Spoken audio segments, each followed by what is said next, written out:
Hey, church. So I realize you haven't seen me for a couple of days, and that was one of my many gifts to you.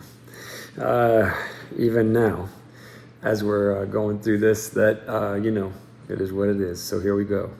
I want to read from Mark chapter 4 today. As evening came, Jesus said to his disciples, "Let's cross to the other side of the lake."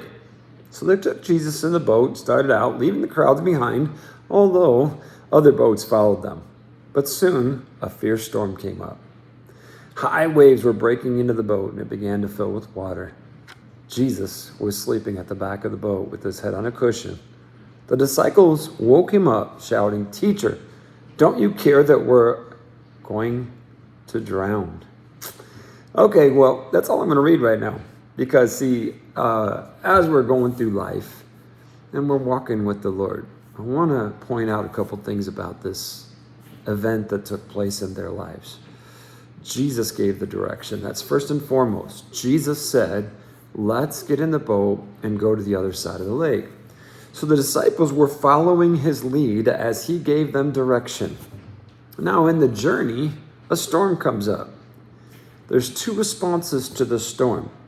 Jesus is allowing the storm to rock him to sleep. The disciples see the storm as life-threatening.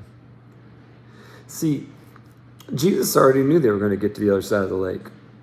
In the midst of this, something stopped them from a smooth sail and immediately thought it was all over. So I want to encourage you today that even though you may be in a storm right now, if you just trust Jesus, he can use that storm to rock you to sleep. Or you can see the storm as something that is going to take your life. It's kind of how we view things and who's leading us. First and foremost, make sure that you're following Jesus' lead. When you're following Jesus' lead, don't feel the storm. He's got you.